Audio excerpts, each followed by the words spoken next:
À la fin du livre de l'Apocalypse de Jean, dans une vision qui parle de la destinée ultime de notre monde et de ses habitants, il est question d'une période de 1000 ans, qu'on appelle souvent le millénium.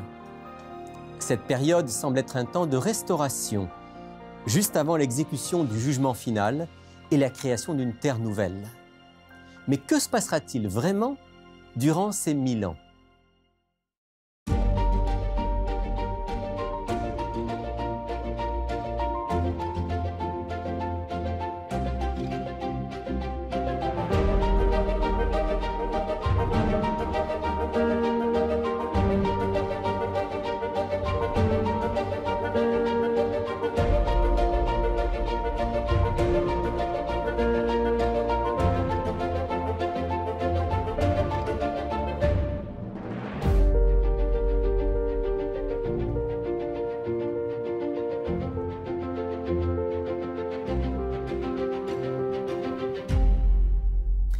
Bonjour et bienvenue dans Il est écrit. Aujourd'hui, pour aborder un gros sujet, un sujet qui fait couler beaucoup d'encre dans les milieux chrétiens, parmi ceux qui lisent la Bible, la question des 1000 ans de l'Apocalypse, le fameux millénium. Pour en parler, je reçois le docteur Luis Vicuña, avec qui on va plonger dans le texte biblique, puisqu'on est dans Il est écrit, pour essayer de comprendre ce qui doit se passer durant ces 1000 ans. Luis Vicuña, bonjour. Bonjour Rémi. Alors, le millénium, c'est plein de questions parce que pour les uns, ça se passe sur la terre et c'est une période de paix. Pour d'autres, ça se passe dans le ciel et c'est une période de jugement. Pour d'autres encore, c'est une période transitoire. Alors, pour d'autres, ça n'existe pas. Pour d'autres, ça n'existe pas. Aussi. Alors, on ne va pas partir sur toutes les théories parce que d'abord, on ne s'en sortirait pas, on en aurait pour une heure. Et puis, deuxièmement, ce qui nous intéresse, c'est vraiment ce que dit la Bible. Exact. Et fondamentalement, il y a un seul texte. C'est ça. C'est Apocalypse chapitre 20. On peut faire comme un parallèle avec Ésaïe aussi, le petit Apocalypse qu'on parle, mais c'est sûr, Apocalypse 20, c'est certainement le texte. Alors, puisque c'est le texte de référence, on va y aller tout de suite. Et puis, ensemble, on va lire, on va essayer de comprendre ce que Jean, inspiré par Dieu, a voulu dire. Je lis Apocalypse 20 à partir du verset 1er. « Puis je vis descendre du ciel un ange qui avait la clé de l'abîme et une grande chaîne dans sa main. Il saisit le dragon, le serpent ancien, qui est le diable et Satan, et il le lia pour 1000 ans. Il le jeta dans l'abîme, ferma et scella l'entrée au-dessus de lui, afin qu'il ne séduise plus les nations jusqu'à ce que les 1000 ans soient accomplis. Après cela, il faut qu'il soit délié pour un peu de temps. » Voilà, donc ce texte, premièrement, ce qu'il faut faire, c'est le placer chronologiquement. Voilà. Quand est-ce que ça a lieu? C'est ça. Donc, c'est ça la grande discussion aussi. Parce qu'il y en a ceux qui disent... ça, tout dépend du chapitre 19. Comment est-ce qu'on comprend le chapitre 19? Et sincèrement, quand on lit le chapitre 19, avec Jésus, c'est certainement Jésus qui est sur le cheval blanc, et avec tous les versets 14, dont par exemple, les armées qui sont dans le ciel le suivaient sur des chevaux blancs revêtus d'un fin lin blanc et pur, etc. Et la guerre qui va s'entreprendre donc entre... oui, dans tout le chapitre 19. Dans tout le chapitre, c'est une énorme guerre qui, la plupart, pas tous, mais qui interprète ces chapitres comme le retour de Jésus, simplement. On a vraiment l'impression, quand on lit ce texte, que c'est une description symbolique, mais du retour du Christ. C'est ça, c'est ça. Et donc, et détail important, c'est qu'à la fin, par exemple, juste le verset qui va précéder le chapitre 20, vient de lire. Il dit, on peut le lire. « Et les autres furent tués par l'épée qui sortait de la bouche de celui qui était assis sur le cheval, et tous les oiseaux se rassasièrent de leur chair. » Voilà, donc aussi bien la bête que les faux prophètes sont détruits, verset 20, et ici, c'est tous les autres, c'est-à-dire toutes les personnes qui ont accompagné cette attaque contre Christ sont détruites. D'accord? Donc, il y a énormément de cadavres sur la surface de la terre. Détail, c'est ce qu'ailleurs l'Apocalypse appelle l'Armageddon. Ce n'est pas une place géographique, hein, c'est une référence plus au trône de Dieu, c'est toute une autre discussion, mais c'est certainement, il y a une guerre, il y a énormément de gens qui meurent, et Thessaloniciens, par exemple, mentionne que le retour de Jésus, c'est dans le feu, c'est dans la destruction. Quand le Christ revient, il va prendre avec lui ce qui lui appartient, mais il va détruire aussi le mal et ceux qui font le mal. C'est pour ça que le corps des justes va être transformé afin de supporter le feu qui arrive. Et c'est un feu qui va dévorer, détruire l'humanité presque entière, sauf ceux qui en auront le corps transformé. Donc, et par la suite, le texte des Thessaloniciens dit qu'ils vont monter au ciel avec lui. D'accord? Il n'y a aucune référence à une descente. Hein? D'accord? Donc... Alors, ça, c'est important parce que ça veut dire qu'en réalité, si on comprend bien, le Christ revient en gloire, il prend avec lui ce qui lui appartient. Les autres sont détruits par l'éclat divin du Christ. Et c'est là qu'interviennent les 1000 ans. Exact. Ce qu'on vient de lire. C'est ça. C'est le retour. C'est une sorte de sauvetage d'une population que Jésus veut sauver. Et puis, on laisse la terre, et c'est ça la suite. Hein. Donc, Alors justement, on a lu qu'il y a un ange qui a la clé de l'abîme, une grande chaîne dans sa main. Il prend donc le dragon, qui représente le diable, et il le lie pour 1000 ans. Ça veut dire quoi? Voilà, donc qui est cet ange? C'est ça la question aussi. Hein. Tous les détails nous montrent que c'est Jésus. Détail, le mot... Ange veut dire envoyé, hein, celui qui a la tâche de faire quelque chose pour transmettre un message ou autre chose. Donc, qui est le seul qui a la capacité de prendre le diable et faire ce qu'il veut avec lui? Ce n'est pas un autre ange qui est son équivalent. Hein. Il faut que ce soit quelqu'un qui est au-dessus de lui. Hein. D'accord? Donc, c'est Jésus lui-même qui va avoir... Et d'ailleurs, dans l'Apocalypse, c'est lui qui a les clés, c'est seulement Jésus. D'accord? Celui qui peut fermer, ouvrir, c'est Jésus. C'est le Christ. D'accord? Donc, il n'y a personne d'autre, c'est certainement Jésus. Il n'y a aucune autre possibilité d'interprétation là-dessus. Donc, il va l'enfermer où? Dans l'abîme. C'est quoi l'abîme? C'est ça la question aussi. D'accord? L'abîme, c'est le mot qui est utilisé au début à la création, donc ce qu'on appelle le tohu vohu. En hébreu. D'accord? C'est la terre dans un état chaotique, en quelque sorte, avant la création du monde, en quelque sorte. Donc, c'est sûr aussi, c'est un mot que des fois on utilise pour la mer, hein, l'océan, là où tout bouge, en quelque sorte. Et donc, c'est un retour au début. Parce qu'il y aura une nouvelle création plus tard, hein? Nouveau ciel, nouvelle terre. Donc, la terre va être dans un état terrible. Et le fait qu'il ait dit que le diable est lié pour 1000 ans dans cet abîme, c'est-à-dire sur cette terre dévastée... C'est ça. L'abîme, c'est notre planète dans un état catastrophique, simplement. D'accord? Parce que dire qu'il y a une place, un lieu caché sous terre où le diable va être enfermé, c'est pas biblique, d'accord? Le mot abîme, c'est un mot très large d'interprétation. Oui. Le fait qu'il soit lié, c'est le fait qu'il n'a en fait plus l'occasion d'exercer son œuvre, ni de séduction, de tentation, ou de faire souffrir qui que ce soit. C'est ça. Donc, c'est un ange, c'est pas un être humain comme nous. Un ange, tu ne peux pas l'enfermer n'importe comment. C'est pas juste un ange, c'est un chérubin. D'accord? Donc, quels vont être les moyens pour limiter le pouvoir de cet ange, de ce chérubin? C'est le laisser sur terre, simplement. Et les justes, les autres, vont partir ailleurs. Donc, il ne peut rien faire. Les justes lui ont échappé puisqu'ils sont avec le Christ. Exact. Et les autres ont été détruits par l'éclat du Christ. Donc, il n'y a plus personne sur cette terre, si ce n'est que le diable et c'est ça. Et et donc, anges. Il est possible. Donc, il y a certains versets qui parlent du jour du Seigneur. Donc, comme un jour, c'est le retour de Jésus. Et après, la terre, d'après ces textes, dont Joël et d'autres, il mentionne que le soleil s'éteint pendant un certain temps. D'accord? Donc, si la terre est congelée à un niveau zéro, là, je veux dire, il n'y a personne qui habite ici. Hein. Pendant ces temps-là, pendant ces 1000 ans, la terre, c'est un débris. Hein. C'est rien du tout.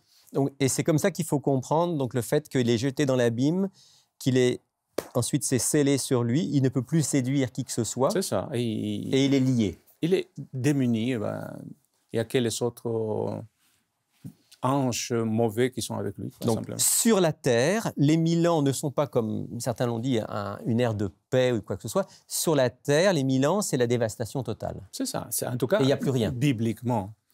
Ceux qui cherchent à trouver des gouvernements ou des périodes de paix ou d'évangélisation même, pour certains auteurs, ils vont à l'encontre du caractère de Dieu. Hein. Imagine-toi, on enferme le diable et tous les siens, bien sûr, et les gens sont obligés de suivre Jésus. c'est pas le caractère de Dieu qui est d'obliger personne. Hein. C'est toujours le choix que de suivre Dieu. Et puis, si Dieu pouvait faire ça, alors pourquoi il ne l'a pas fait depuis le début? Ben, c'est ça. D'accord. Il y a une grande question, là. Une grande question. Alors ça, c'est la première partie du texte. C'est ça.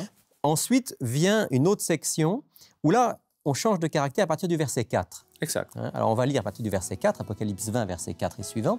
« Et je vis des trônes, et à ceux qui s'y assirent fut donné le pouvoir de juger. Et je vis les âmes de ceux qui avaient été décapités à cause du témoignage de Jésus, à cause de la parole de Dieu, de ceux qui n'avaient pas adoré la bête ni son image, qui n'avaient pas reçu la marque sur leur front ou sur leurs mains. Ils revinrent à la vie, et ils régnèrent avec le Christ pendant 1000 ans. Les autres morts ne revinrent pas à la vie, jusqu'à ce que les 1000 ans soient accomplis. C'est la première résurrection. Heureux et saints ceux qui ont part à la première résurrection. La seconde mort n'a pas de pouvoir sur eux, mais ils seront sacrificateurs de Dieu et du Christ. Ils régneront avec lui pendant 1000 ans. Alors ici, il est à nouveau question des 1000 ans, c'est bien la même période, mais dans une toute autre perspective. C'est ça, on est du côté des justes et ce qui se passe dans le ciel ici. D'accord? Donc, ils ont été amenés là-bas et ils vont avoir une fonction auprès de Dieu, car le mot trône, par exemple, c'est toujours dans l'Apocalypse en référence au Dieu et au ciel. Alors, ce que vous nous dites, c'est que quand il est dit « je vis des trônes », dans l'Apocalypse, ça veut dire que ces trônes-là sont des trônes célestes. C'est ça, c'est dans le ciel, oui. Et sur la terre, tout est dévasté, il n'y a plus personne, si ce n'est le diable et ses anges. Dans le ciel, les élus sont avec le Christ et ils jugent, dit le texte. Voilà. Donc, quel jugement vont-ils faire?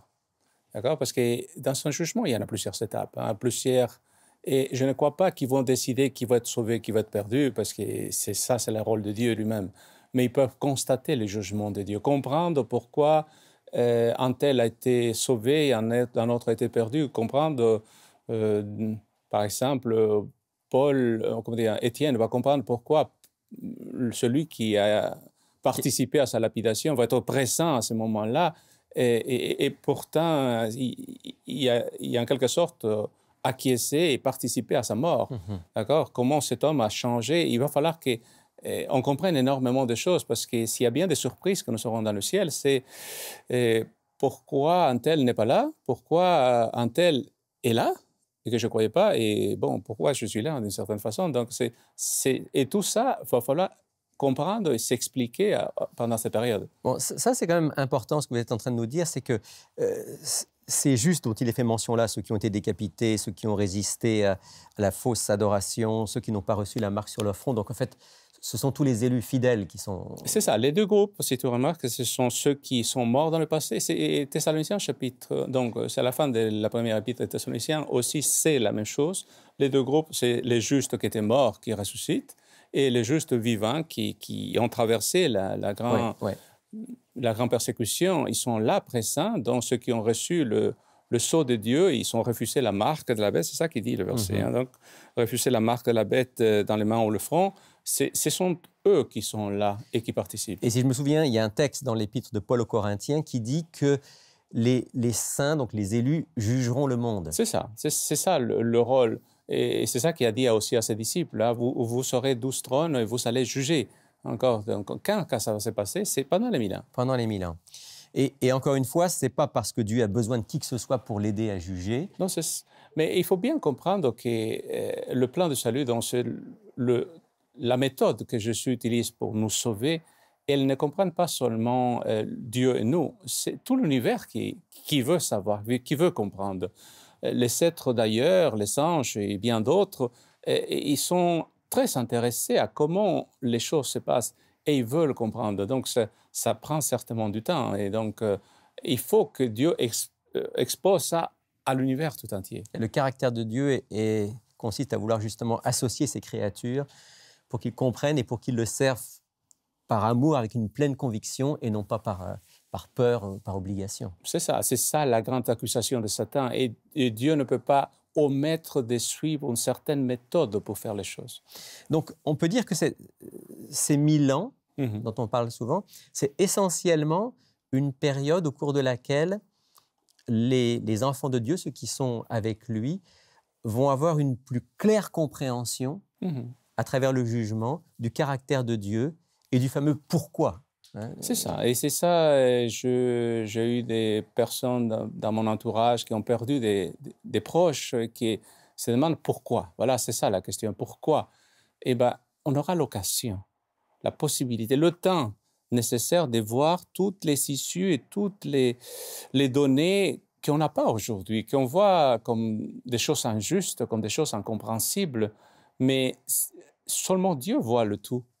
D'accord? Et là, on aura l'occasion de prendre notre temps et d'aller dans les archives, de voir des vidéos. Je ne sais pas comment ça va se passer, mais en tout cas, des vidéos divines. Divines, d'accord? Et de sur l'hologramme, peut-être, je ne sais pas. Mais en tout cas, mais on va comprendre et faire la paix avec Dieu, en quelque sorte, parce que c'est ça notre problème parfois. Hein. On ne comprend pas. C'est juste parce que le mot « pourquoi », on n'arrive pas à le répondre.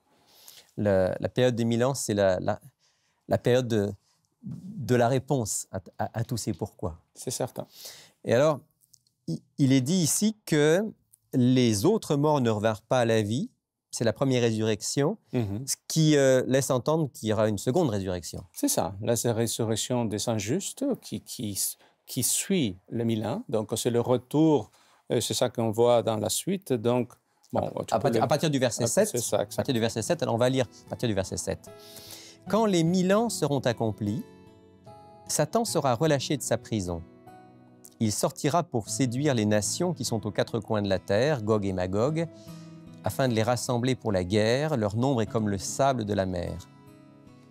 Ils montèrent sur la surface de la terre, ils investirent le camp des saints, la ville bien-aimée, mais un feu descendit du ciel et les dévora. » C'est ça. Donc, c'est une deuxième étape, c'est la fin des 1000 ans. Ceux qui ont été au ciel ont fait le travail qu'il fallait être fait. Et c'est le retour. C'est quand j'explique aux enfants, je dis c'est comme une sorte de grande navette spatiale qui arrive sur Terre. Et c'est ça la Nouvelle Jérusalem qui se réinstalle cette fois-ci.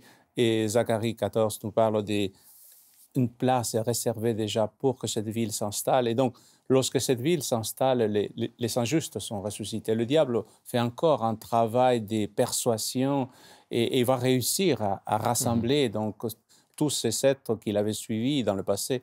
Ils vont se faire tromper encore une fois pour chercher à attaquer la ville sainte. C'est ça qu'il dit donc le verset. Mais verset 9, « Investir le camp des saints et la ville bien-aimée », que c'est la même chose, quoi, d'accord? Et un feu descend du ciel et il les détruit tous. Cette seconde résurrection, parce que la Bible parle en fait uniquement de deux résurrections. C'est exact. Il y a, je pense à l'évangile de Jean, je pense à texte dans les Actes des Apôtres qui disent qu'il y a une résurrection des justes, donc pour la vie avec Christ, et une résurrection des injustes, donc pour le jugement. Ici, on a affaire à la deuxième résurrection. C'est ça. Pour le jugement final. Mais ça montre aussi que ceux qui ressuscitent n'ont pas changé j'allais dire, d'état d'esprit. C'est ça, il n'y a pas de conversion de méchants à ce moment-là. C'est le jugement, c'est la destruction, c'est la fin, c'est tout. Et cette dernière intervention de Dieu, finalement, est quand même une intervention assez dure, parce que finalement, Dieu n'a pas créé des êtres pour les détruire. C'est pour ça qu'on appelle dans la Bible l'œuvre mystérieuse de Dieu, que le châtiment. Dieu, c'est un Dieu d'amour. Dieu n'aime pas détruire. Mais en même temps, un peu comme un grand docteur qui est obligé d'amputer des fois un membre pour sauver la personne, Dieu est obligé aussi d'éradiquer le mal pour que le bien reste et que la vie continue. Il n'a pas beaucoup de choix là-dessus. Il ne peut pas y avoir une éternité de bonheur comme le promet la Bible sans que le mal et ceux qui font le mal soient aussi éliminés. Exact. Donc, bibliquement, ça n'existe pas l'enfer éternel. Hein. D'accord, c'est une doctrine... L'enfer de souffrance éternelle. De souffrance éternelle, dans lequel Dieu se plairait à voir des êtres souffrir pour toujours. Ça n'existe, en tout cas, c'est... D'après le message biblique, d'après le message biblique, donc c'est la destruction, certes, jusqu'à ce que le dernier soit totalement détruit, le diable lui-même, c'est ça qui dit le verset qui suit, dans le verset 10, d'accord? Il va être détruit lui-même, le mal va être éradiqué, et comme dit c'est le chapitre 21, chapitre 20 à 21 et le verset premier, donc il n'y a plus ni larmes, douleur, c'est fini, ça n'existe plus le mal. Le mal va être totalement détruit à ce moment-là. Donc, on pourrait dire que le millénium de l'Apocalypse, c'est la dernière étape avant que Dieu puisse établir enfin cette nouvelle terre, ce royaume de paix, d'amour et de justice qu'il a promis. Il faut que, d'une part, le diable, ceux qui lui appartiennent, aussi bien dans le monde des anges que dans le monde des humains, soient jugés. Et ça, c'est ce qui se passe dans le ciel avec les élus. Et puis, il faut finalement qu'il y ait la sentence, l'exécution du jugement, c'est-à-dire la destruction de ceux qui ont refusé l'amour de Dieu. C'est ça. Et comment dire, la destruction du feu, ça existe. Elle aura place. Mais le problème, c'est qu'on la met aujourd'hui. D'accord? On le met sous terre pour ceux qui croient à l'enfer. Elle aura lieu, oui, mais à la fin.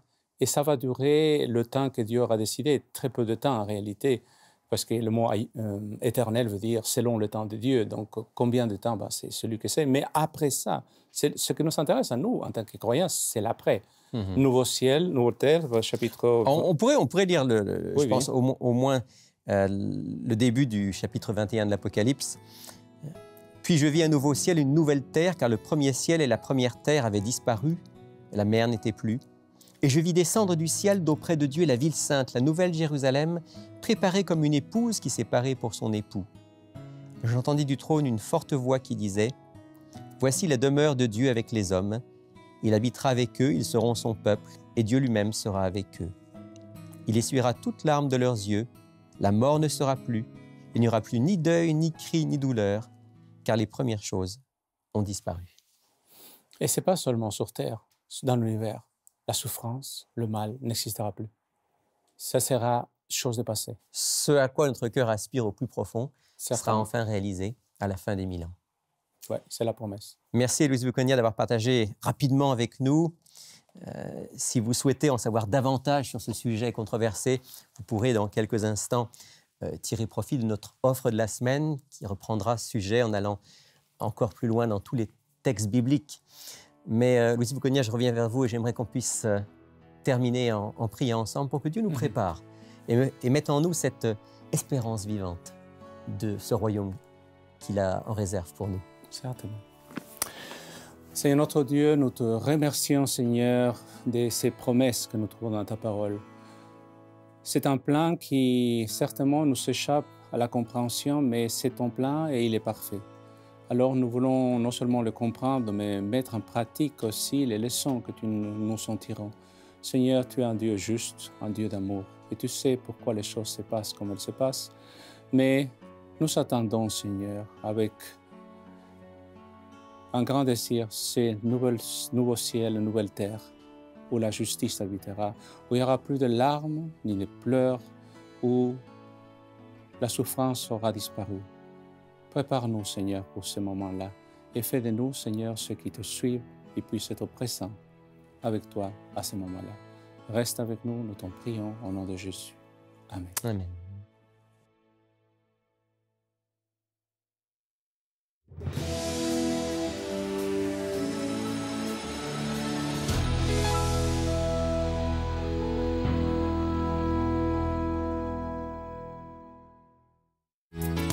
Si vous êtes dans la région de Montréal, ne manquez pas de nous visiter au Centre Il est écrit, situé au 4505 boulevard Rosemont. Chaque samedi à 10h30, un message biblique y est présenté et une large place est faite à la musique, la prière en toute simplicité. Pour connaître nos autres lieux de rencontre dans la province du Québec, visitez ilestécrit.tv ou appelez-nous au 1-866-729-3515. Il est bien clair que le sujet qu'on a abordé aujourd'hui est un sujet difficile qui demande d'y revenir, d'étudier en profondeur et qu'on a pu seulement l'aborder d'une manière un petit peu superficielle. Alors, si vous voulez aller plus loin, vous pouvez profiter de notre offre de la semaine. J'en parle avec France. Bonjour France. Bonjour Rémi. Et bonjour Sylvain. Bonjour. Alors, pour aller plus loin Oui. sur ce que Louise Buconia vient de partager avec nous, pour pouvoir reprendre les éléments, approfondir. Oui, on a un tout petit livret d'Il est écrit, qui a été conçu par Il est écrit. En fait, ça s'appelle tout simplement Le Millénium, pour ceux qui... Là, je ne l'ai pas entre les mains, mais il est en train de... Il est en production. gestation. C'est ça. Alors, Le Millénium, c'est un livret qui va permettre à nos auditeurs d'aller voir tous les fondements de l'enseignement qu'on a entendu aujourd'hui, que ce soit l'ordre dans lequel les événements vont se dérouler, pourquoi, comment, tout ce qui tourne autour du jugement aussi. Et il va y avoir beaucoup de textes bibliques. Donc, les gens qui veulent vraiment faire une étude approfondie, parce que c'est sûr qu'il y a beaucoup, beaucoup de théories autour du millénium. Et c'est pour ça, je pense qu'on a fait cette émission-là pour bien éclaircir le sujet. Alors, pour 5 $ seulement, les gens peuvent prendre le livret et aller voir toutes les références bibliques, faire une étude approfondie. Et là, il y a non seulement une étude sur Apocalypse 20, donc le texte de base, mais il y a aussi des références dans bien d'autres textes de la Bible, des parallèles bibliques. Ouais. Je pense que ça vaut la peine. Quelqu'un qui veut vraiment savoir ce que la Bible dit, on a un beau portrait. Un document qui a été construit par l'équipe d'Il est écrit avec l'aide justement de Louise Vicuña. Ouais. Merci France, on va rappeler dans un instant. Et puis, un peu dans le même ordre d'idée, Sylvain, pour ceux qui veulent connaître, approfondir le message biblique, tu veux nous rappeler qu'il existe un cours qui s'appelle Découverte. Oui, c'est ça. Bien, on a notre cours biblique Découverte qui est connu depuis longtemps. Maintenant, ce que j'aime de ce cours-là, il est simple. Il nous permet de parcourir la Bible de la Genèse jusqu'à l'Apocalypse. Et d'ailleurs, on a une étude consacrée au millénium, je pense que c'est l'étude numéro 22 de mémoire. Puis ça nous permet de découvrir des versets qui, finalement, peut-être qu'on n'a pas vus à la lumière avec d'autres versets. En fait Découverte, c'est l'étude de tous les grands thèmes de la Bible. Voilà. Et j'ai envie de dire des grands thèmes de la vie aussi, à travers la Bible. Et on peut le faire de différentes manières, ce cours. Oui, c'est ça. On peut le faire soit en personne, évidemment, ceux qui nous appellent. On a quand même des ressources qui peuvent se déplacer pour vous aider, vous accompagner aussi dans votre étude. On a aussi, bien sûr, par correspondance. Beaucoup de gens aiment nous écrire. Donc, on a toutes les semaines. Plusieurs. On a plusieurs étudiants. C'est ça. Puis, on a finalement aussi en ligne, c'est très connu, on a notre site web qui nous permet, donc, le cours de Bible en ligne, Découverte, qui va vous permettre de poursuivre votre cours à la maison. Un mot quand même sur le cours en ligne, parce que le cours en ligne, il faut qu'on soit honnête, on a eu quelques difficultés avec pendant un moment, mais là maintenant, on a retravaillé dessus, il est nickel, impeccable. Et on est en train de toutes les poussetter comme il faut, mais c'est un gros morceau à travailler, ça. Ça paraît pas, là, mais au niveau de la programmation, c'est quelque chose. Puis je pense que notre équipe va travailler fort pour faire... C'est ça, puis on a essayé de la rendre plus simple et plus dégagée. Donc, ce que je vous invite à vous aller essayer. sur le site, donc ilétécrit.tv, et à pouvoir s'inscrire au cours et pouvoir le suivre. Puis je dirais aussi aux auditeurs de ne pas hésiter à nous appeler si on a des problèmes. Exact. Comme ça, au moins, on peut savoir que ça ne fonctionne pas. Merci à tous les deux. Plaisir. Alors, si vous voulez obtenir votre exemplaire de ce petit livret intitulé « Le Millénium », n'hésitez pas à prendre contact avec nous. Nos coordonnées vous sont rappelées dans un instant. Et puis, visitez notre site ilétécrit.tv et allez voir notre nouveau cours biblique Découverte. Pour effectuer votre commande, écrivez-nous à Il est écrit, casier postal 99, succursale Rosemont, Montréal, Québec, H1X3B6. Vous pouvez également passer votre commande sur le web à ilétécrit.tv ou par téléphone au 514-729-3515 dans la région de Montréal et sans frais au 1-866-729-3515 pour l'extérieur de Montréal. Eh bien, nous voilà arrivés à la fin de cette émission. J'espère que vous aurez, à travers cette émission, eu le désir d'en savoir un peu plus sur cette fameuse période des 1000 ans. N'oubliez pas, encore une fois, de profiter de notre offre de la semaine. Moi, je vous retrouve avec toute l'équipe la semaine prochaine. Mais d'ici là, souvenez-vous, il est écrit « L'homme ne vivra pas de pain seulement, mais de toute parole qui sort de la bouche de Dieu. »